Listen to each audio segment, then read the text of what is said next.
most important tool that we have to manage and reduce our anxiety is our body. The mind and body are not separate, they are completely fused. What happens here impacts here and vice versa. So I'd like you to really begin to notice how the anxiety is impacting your body. So breathe, exhale, but just take a moment to notice for you where anxiety manifests. Secondly, a really important tool is our breath, the power of our breath that can stop us from feeling all the way up here and bring us down to some place where we feel we can tolerate what's going on. Okay, so a really quick breath here is, just experiment with me now. Inhale for 4, 2, 3, 4. Exhale for 6, 4, 5, 6. If your anxiety is high, really blow that anxiety out through the mouth. So inhale for 4, exhale for 6. Very quickly that will impact your nervous system and begin to bring you down into a place where you can tolerate what's going on. In the past, people used to say about people with anxiety that go in the corner and breathe into a brown paper bag. Absolute rubbish. If you have anxiety, your body is flooded with adrenaline and cortisol. You need to move. You need to walk. You need to swing your arms, stamp your feet, and you need to breathe. A really important tool is that we are able to name what is going on.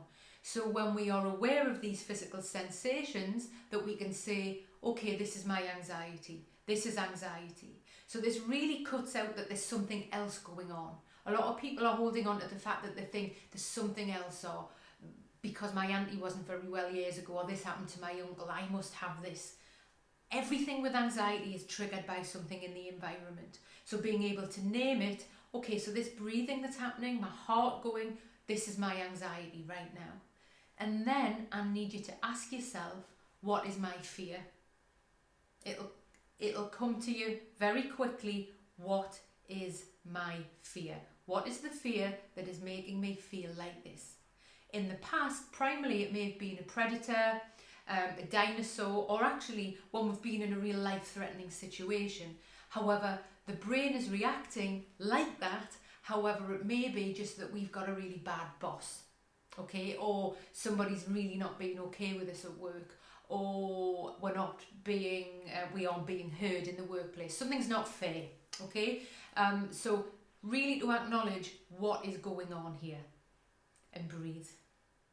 Talking about what is going on is really important. It's going to reduce that stress level. It's going to reduce our anxiety level by speaking about what's going on. And actually, very often what we need to speak about is confidential, and we don't want to talk about it with certain people and friends. We may love them and they're great, and family members. However, sometimes they may just talk about themselves. So who do we need to speak to? So you have some options here. So first of all, you can talk to your GP, ring the GP surgery and ask for a pro-mental health GP. You can even ask for a double appointment and say this is to do with my anxiety. Secondly, find out if work offers any support. Do they offer any free therapy? They may pay for your therapy through for the health insurance. Just check out what resources are available at work. And thirdly, know that you can find a local therapist. You can just Google online, and we'll put some links below, so you can actually be talking to someone in a confidential, safe space over the next few days. You usually can get it in about 3 to 5 days to seeing a private therapist. Right. As we now know, our bodies, when we are anxious, are flooded with the chemicals adrenaline and cortisol, right? So very often people with anxiety will say to me, oh, I'm going to meditate, and I couldn't meditate. When the reality is there's no way you can go and sit under a tree and meditate when you're absolutely wired with adrenaline. So it's really important that we move our bodies, okay? With anxiety, you need to walk, you need to move. if we're feeling a little bit better and to manage our anxiety, I have to encourage you to look at what's going to work for you. This may be running, dancing, yoga, swimming. Boxing's brilliant for anxiety. Boxing is brilliant. Okay, how can we start it, get it out of our body? Unless we begin to process and get rid of these chemicals from our body, they're going to become illness and it's going to get stuck in the body. So we need to shift it.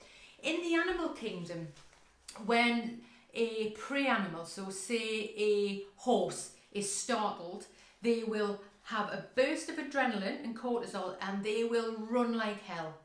And then when they get to somewhere safe, they shake. So think of a horse shaking. A deer does this. Even your dog does this. So just when the dog's had a little bit of a fright and had a bit of a bark, it'll have a shake. Where do we go to have a shake, right? So we need to, as human beings, shake that adrenaline and cortisol off. So whatever that looks like for you, I have to encourage you to do that. Once we've burnt this off and had this movement to shake it off, we're able to come down into that place of tolerance where we can breathe and our thinking will come back. Again, self-care is really important and very useful for anxiety. So to take some time to reflect on what do you need for self-care. Is it going for a spa day? Is it doing your nails? Is it doing some cooking? Doing something creative? Playing with the Lego? Playing video games? What is it for you? Just to take some time, just to notice what self-care would look like for you. And creativity in this space is really important as well. And often when we are anxious, our creativity's gone. Not interested at all. So it's just thinking about the things that we maybe used to enjoy and how we're able to integrate them and bring them back into our daily routine and seeing it as self-care. So I hope this has been useful to really give some tools to be able to reduce our anxiety rather than being on high alert, primal high alert, where our lives are in danger. How are we able to come back down? Yeah, to take the higher anxiety energy down. And I have to again give you the tool of the breath.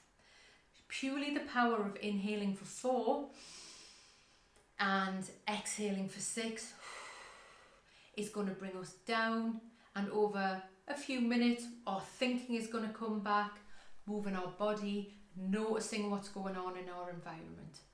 Inhale for 4. If our anxiety is high, really blow it out through the mouth. If you're just wanting to manage, inhale for 4, just to come down a bit. You can use the nostrils. You can also use that breath when you're walking, when you're exercising. It's the longer exhalation.